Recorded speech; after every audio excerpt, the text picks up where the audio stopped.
Welcome to Partners in Prevention. I'm Jennifer Stein with the Family Resource Center. Each month we try to bring to you valuable information about raising healthy children and building strong families. Today our guest is Rebecca Davidson. Rebecca is the head of the unit for resource development for the Division of Family and Children Services. You oversee all of Region 2 in helping develop the necessary homes for children that enter foster care. Would that be right? That's close, Jennifer. I'm the field program specialist for resource development. In other words, my unit, we recruit, we train, we maintain, and support foster homes for all 13 counties of Region 2. It sounds so simple, but I know it is just layered with all sorts of specialty, especially when you're talking about children and the needs of children and the needs of families that we have here in Georgia. We had talked on the phone, and with us recently opening up the Family Resource Center and utilizing this home for supervised visitations, we're coordinating very heavily with DFACS in regards to supervising visits of these parents that have lost custody of their children. They're working through their case plan and these goals that are set for them, hopefully for reunification. That's always our goal. Yes. So with that, help us paint a picture. What does it look like for a family, for a child that's entering foster care? Well, it certainly isn't what the public often thinks it is.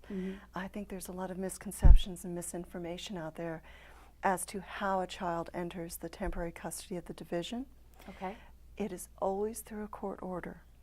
A report has been made. It goes to our centralized intake call center, 1-855 Georgia Child, and it's assessed. The person taking the report looks very deeply into the allegations. They look into the ages of the children. They identified, what is the safety issue? Does the family have history? Yes, no. So many factors get looked at. Right.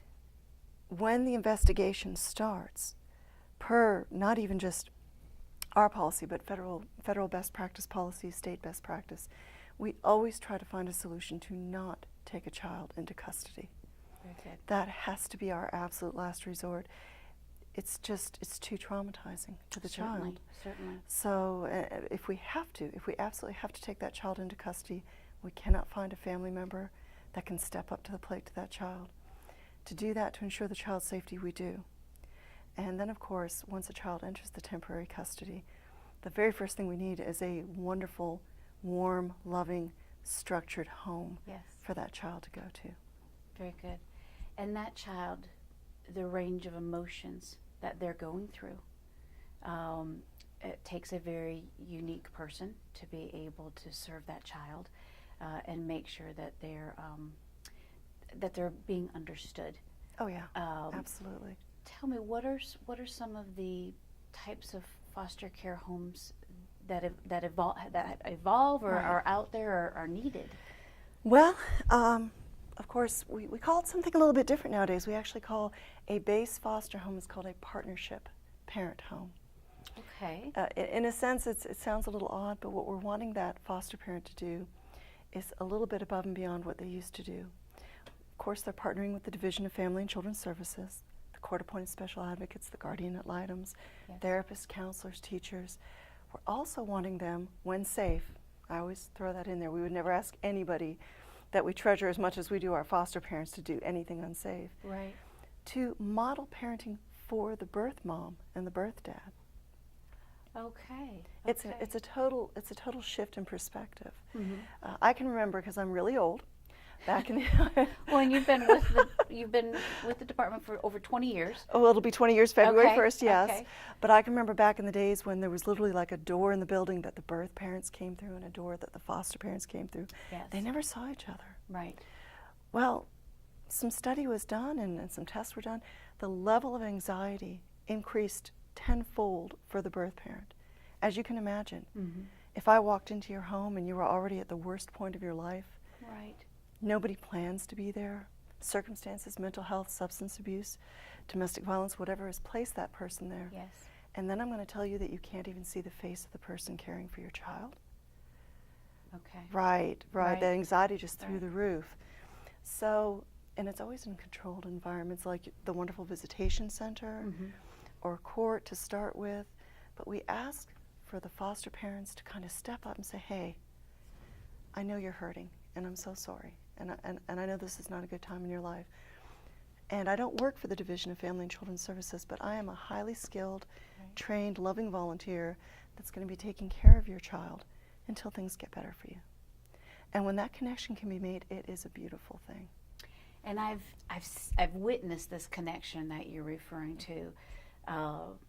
One of the recent case that we have with a young lady, not only did the mom's anxiety seem to be lessened, but the child. Absolutely. Just, there again, we have, at the visitation center, we have a lovely family room for those that are being observed, and a kitchen and an outdoor play yard, but there's also a room for the foster parent to wait. Right. And so seeing this child know that just around the corner is the foster parent. Right. And sometimes they call them different things depending on, what level that they're at.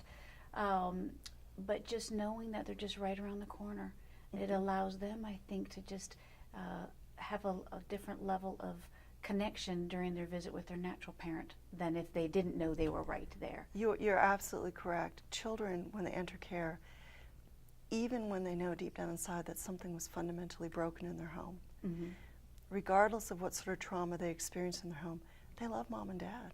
Right. They are hardwired to be loyal to and love mom and dad. So when they can see a working, cooperative, friendly relationship between this new temporary mom and dad I have and the mom and dad I love so much, it frees them. It frees them to say, okay, it's all right for me to love everybody. It's all right for me to be with everybody, and I'm going to be okay. And it reduces their anxiety so much. That's wonderful.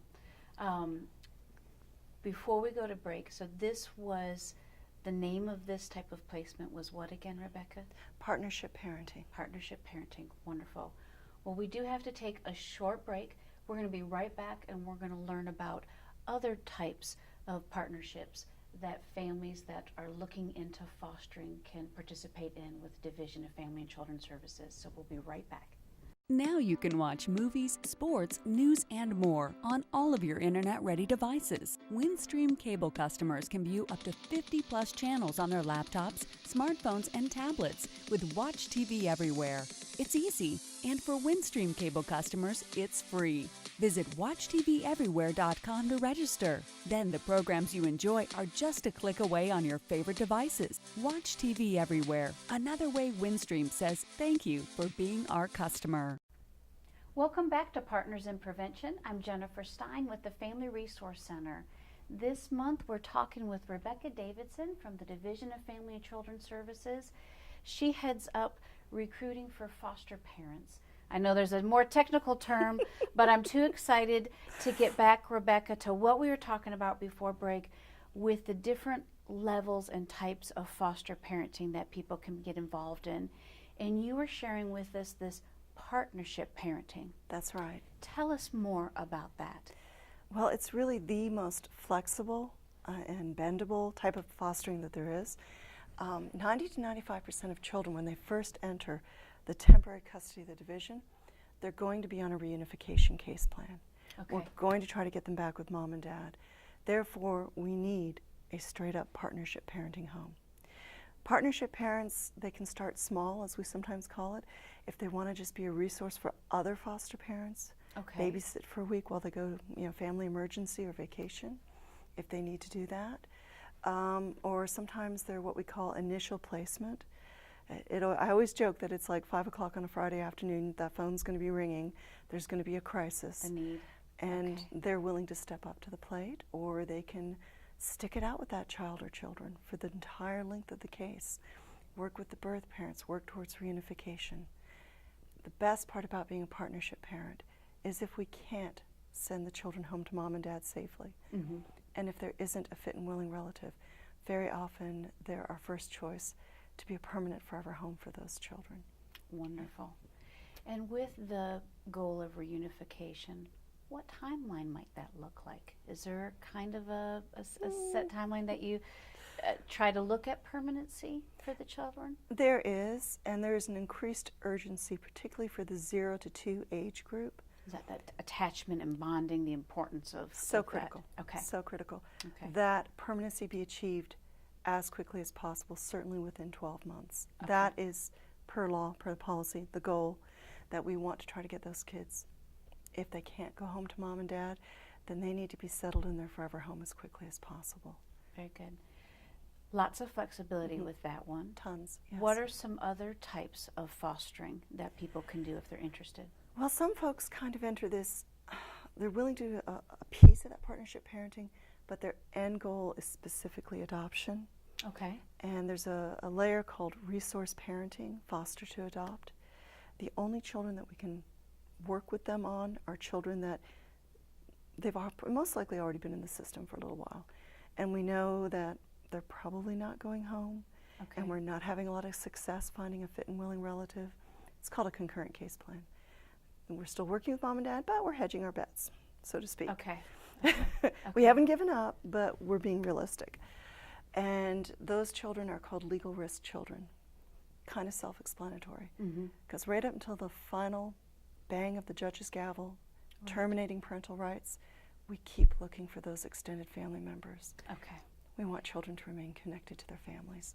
What I've been impressed with, and I know that sometimes DFACs can get a bad name, what I've been impressed with in the last 4 months is just understanding the goals, the supportive network that's in place for these natural parents to try and achieve these goals. We are rich with community resources. Absolutely. And so if that desire is there by that natural parent, and if they put in the necessary work, the opportunity for reunification is pretty high. Absolutely. It's there. What it comes down to is where that parent is at emotionally. Okay. Are they ready to commit to picking up the tools that are placed in front of them and doing the hard work it's going to take to change their lives? I kind of jokingly call it the 4 horsemen: substance abuse, mental health, acute, possibly generational poverty, domestic violence. Right. These are many of the issues. And I'm not saying that we don't get rich people in foster care too, we do. Right. But these are many of the issues that our families face. And it really takes the person taking a deep look into the mirror and saying, what do I need to fix? What needs to change? Be ready for that self-reflection. Right. Okay. And we help them with that. They get psychiatric assessments, they get substance abuse assessments, they get fit to parent psychological assessments. Wonderful centers like the Family Center help them build up skills. Right. Working with the partnership parents. What better way to learn appropriate parenting skills than seeing it with your own children? Seeing it modeled. Right. Very good. Seeing a whole new set of Very choices. But at the end of the day, the parent has to make that decision to make that sea change within themselves. I appreciate how you identified, Rebecca, that the wide range of parents that find themselves working through reunification, it really doesn't have a set social. No. It is possibly all of us almost being one decision away from going down the wrong path.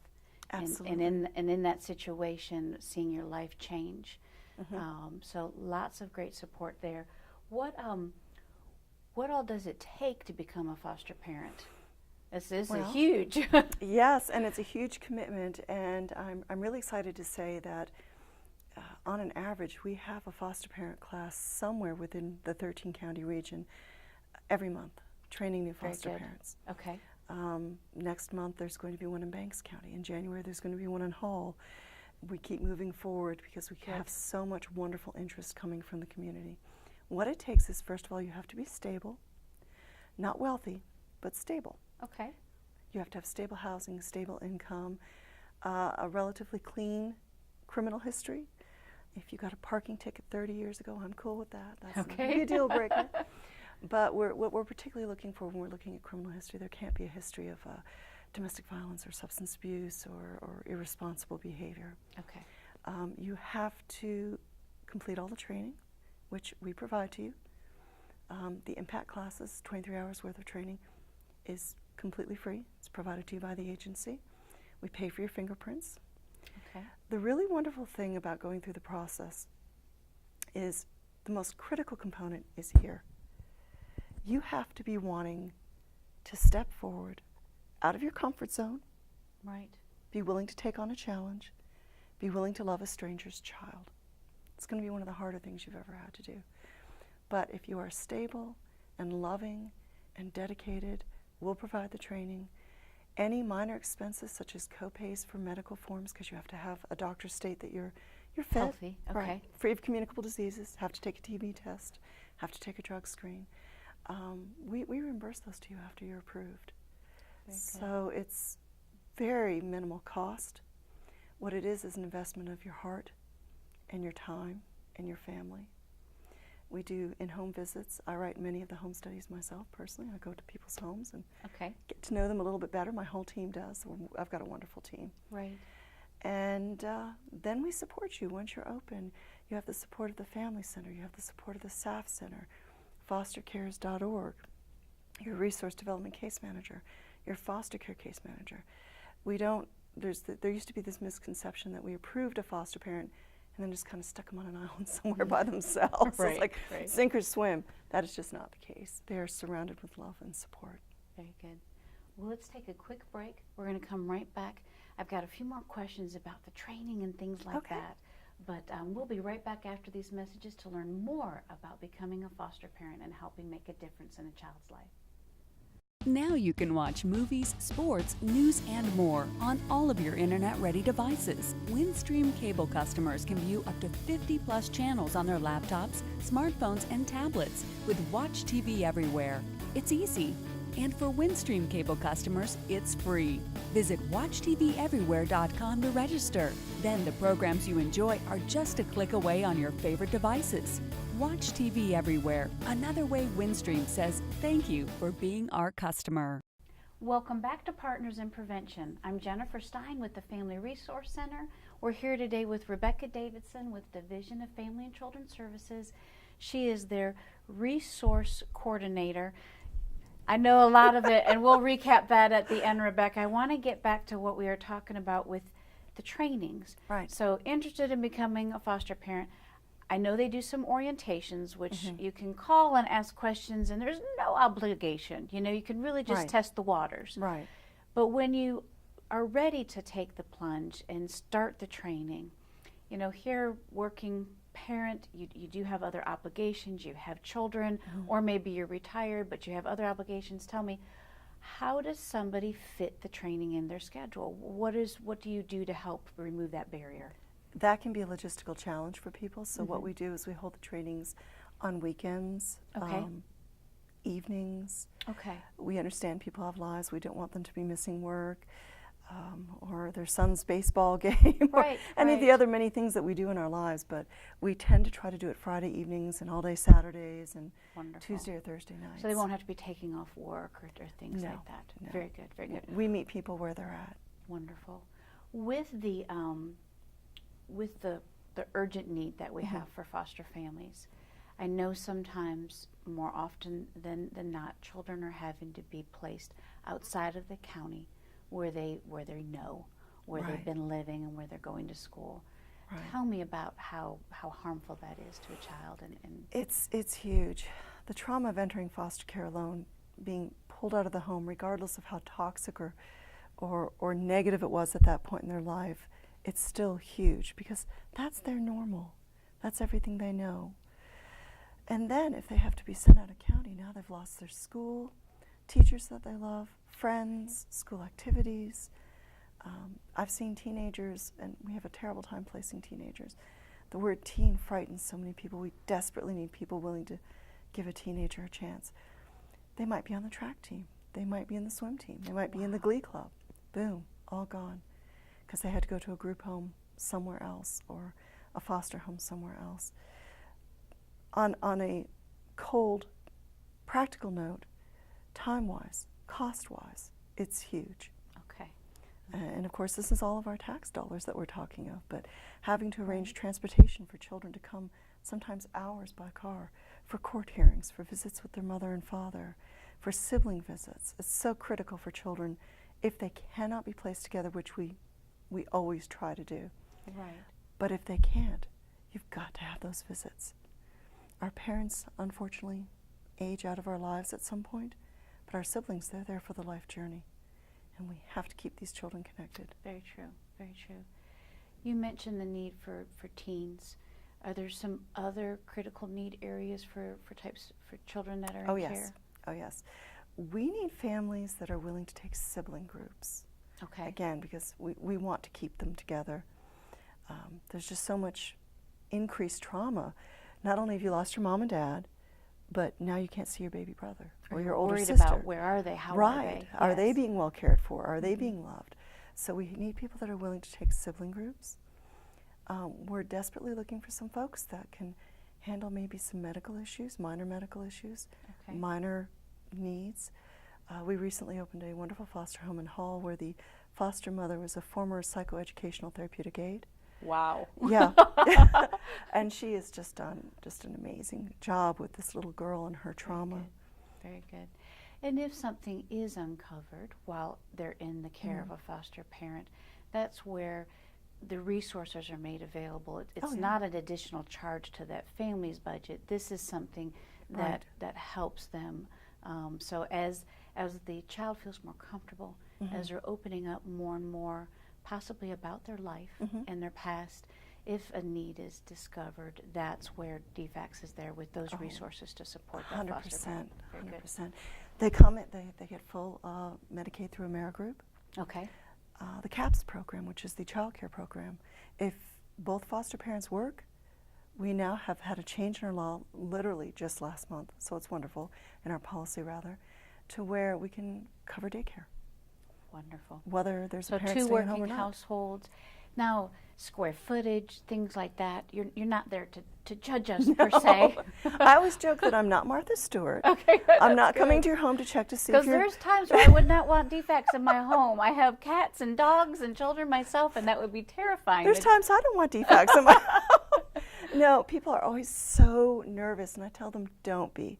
What I'm there, that preliminary home visit that I go on, I'm checking to make sure that you have an ABC fire extinguisher. How do you store your medications?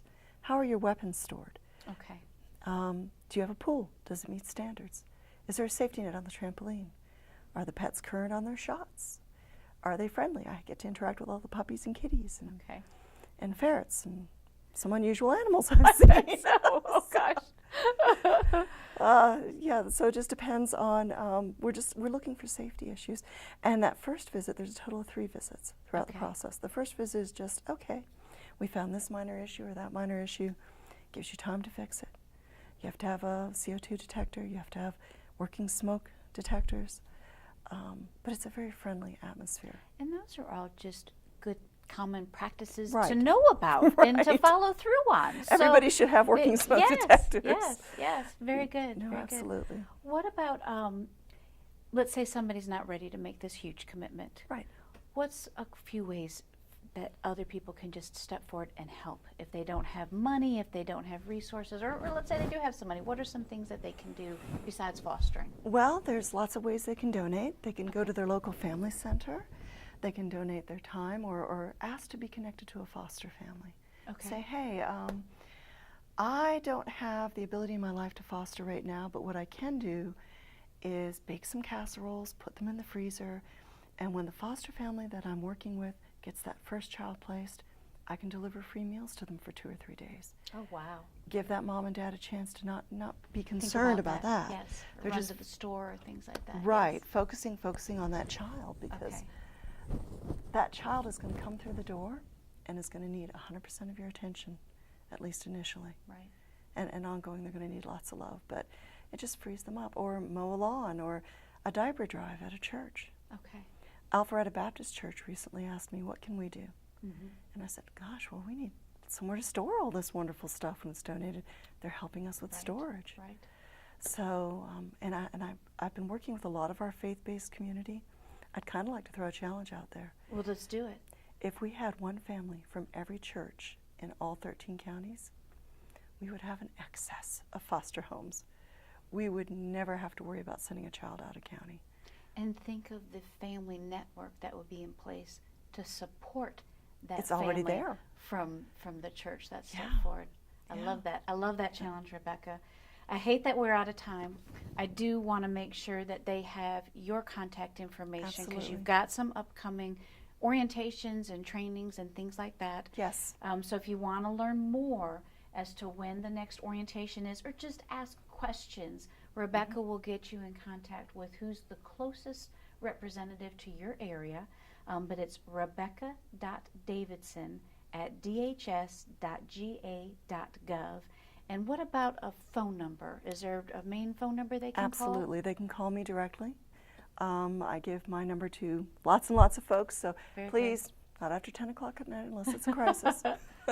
678-507-5458. And I will be happy to talk with you about how to become a foster parent or a contributor to your community. I think too often we sit back and think, oh gosh, it's horrible. You see these terrible things on the news. Somebody else will take care of it. Well, I'm challenging you to be that someone else. Step forward and do something. Wonderful. Well, thank you. We appreciate the partnership that we have to help raise healthy families. And Rebecca, I appreciate you coming in today. Thank you, Jennifer. Thank you. Thank you for tuning in, and we'll look forward to seeing you at our next Partners in Prevention.